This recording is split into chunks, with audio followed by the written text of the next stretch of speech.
हरे कृष्णा। आज के इस वीडियो में हम आपको बताएंगे कि कैसे करें पौष मास की पुत्रदा एकादशी 2025 व्रत का पारण।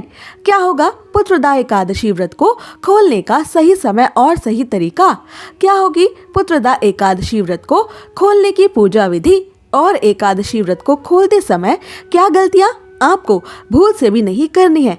तो ये सब जानना चाहते हैं तो वीडियो अंत तक जरूर देखें। साल में आने वाली सबसे बड़ी और खास एकादशियों में से एक है पुत्रदा एकादशी, क्योंकि इस दिन भगवान श्री हरि विष्णु के वैकुंठ के द्वार खुलते हैं और इसी कारण इस एकादशी को वैकुंठी एकादशी यानी वैकुंठ में प्रवेश दिलाने वाली एकादशी के नाम से भी जाना जाता है।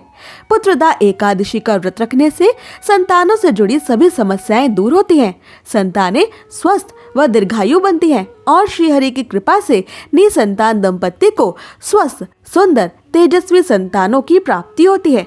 साथ ही सभी प्रकार के कष्टों से मुक्ति और जीवन के सभी सुख समृद्धियों में वृद्धि होती है। इस बार पुत्रदा एकादशी का व्रत भक्तों के द्वारा 2 दिनों पर रखा गया है, 30 दिसंबर को और 31 दिसंबर को।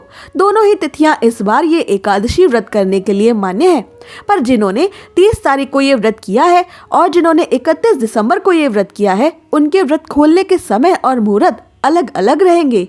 इस पुत्रदा एकादशी व्रत को खोलने के लिए एकादशी की तिथि का समाप्त होना आवश्यक है। इस बार ये एकादशी की तिथि समाप्त हो रही है 31 दिसंबर 2025 बुधवार को सुबह 5 बजे तक।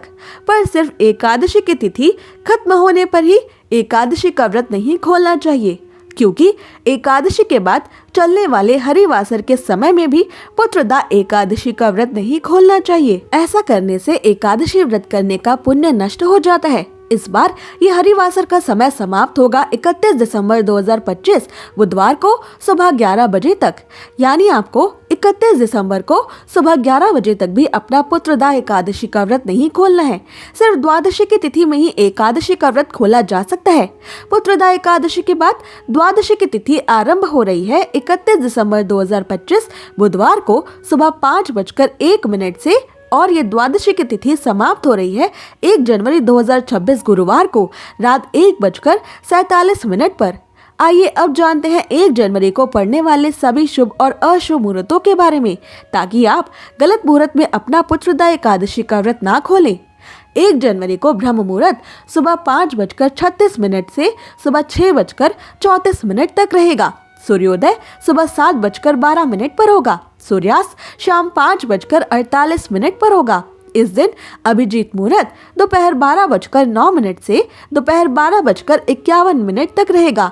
साथ ही इस दिन अत्यंत शक्तिशाली अमृत काल शाम 7:58 से रात 9:23 तक रहेगा।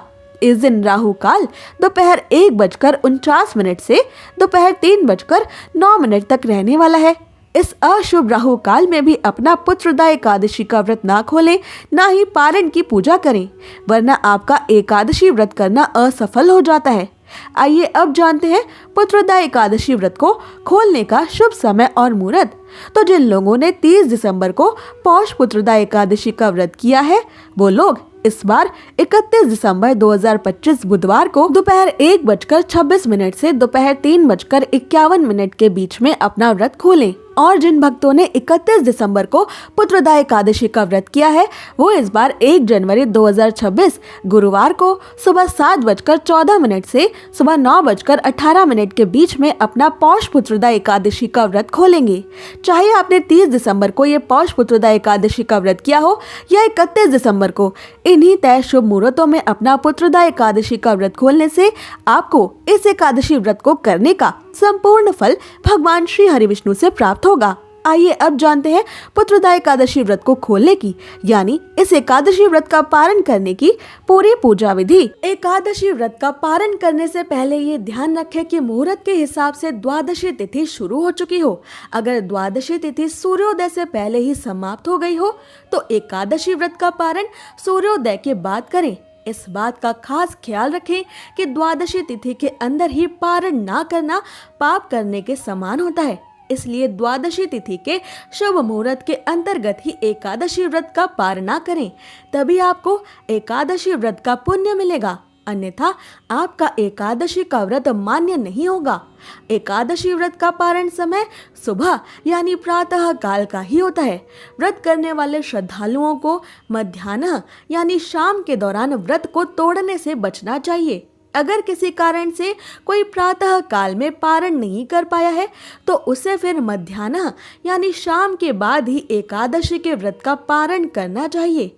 एकादशी के अगले दिन सुबह जल्दी उठकर पहले स्नान करके तुलसी देवी को जल अर्पित करें, क्योंकि गर्मी के समय में पूरे दिन बिना जल के रहने से तुलसी देवी सूख सकती हैं और एकादशी की 2 तिथियों पर तुलसी देवी को जल नहीं दिया जाता।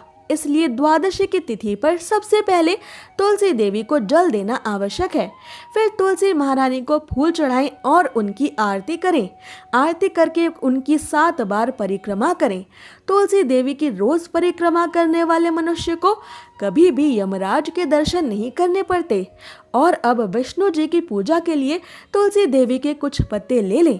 अब भगवान विष्णु को स्नान करवा के उनका पीले वस्त्रों से श्रृंगार करें, उनको पीले फूल और तुलसी पत्र चढ़ाएं। फिर भगवान विष्णु की आरती करें और आरती के बाद जाने अनजाने में एकादशी व्रत के दौरान आपसे हुई सभी छोटी बड़ी गलतियों की करुणामयी भगवान श्री हरि विष्णु से क्षमा मांगे। भगवान विष्णु से क्षमा मांगते हुए आपको ये मंत्र बोलना चाहिए। आह्वानम न जानामि विसर्जनम पूजाम चैव न जानामि क्षमस्व परमेश्वर मंत्रहीनम क्रियाहीनम भक्तिहीनम जनार्दन यत् पूजितम मया देव परिपूर्ण तदस्तु में। इस मंत्र को अपनी पूजा खत्म होने के बाद आपको 7 बार बोलना चाहिए। इसके बाद भगवान विष्णु से ये एकादशी व्रत स्वीकार करने की प्रार्थना करें। आइए अब जानते हैं कि क्या खाकर आपको एकादशी का व्रत खोलना चाहिए। द्वादशी के दिन भगवान विष्णु जी को घर पर सात्विक तरीके से बनाए गए पकवानों का ही भोग लगाएं। ये पकवान मीठे या नमकीन दोनों हो सकते हैं। यदि आप द्वादशी के दिन मीठे चावलों का भोग भगवान श्री हरि विष्णु को लगा सके तो ये और भी अधिक शुभ होगा, क्योंकि द्वादशी के दिन पीले या मीठे चावल खाना बेहद शुभ माना जाता है। एकादशी के व्रत में चावल खाने पर रोक होती है, इसलिए द्वादशी व्रत को खोलते समय चावल खाकर ही व्रत खोलने का नियम है। मान्यता है कि एकादशी के दिन चावल खाने से शरीर छोड़ने के बाद वो मनुष्य रेंगने वाले जीवों के रूप में जन्म लेता है, लेकिन द्वादशी को चावल खाकर एकादशी व्रत को खोलने वाला मनुष्य मोक्ष को प्राप्त करता है। आपको एकादशी व्रत का पारण करने के लिए पकाए जा रहे भोजन में गाय के शुद्ध देसी घी का प्रयोग जरूर करना चाहिए। ये सेहत के लिए भी अच्छा होता है और इसमें शुद्धता भी होती है। आंवले के पेड़ पर भगवान श्री हरि विष्णु का वास होता है। इस कारण आंवले का भी एकादशी के व्रत में विशेष महत्व माना गया है।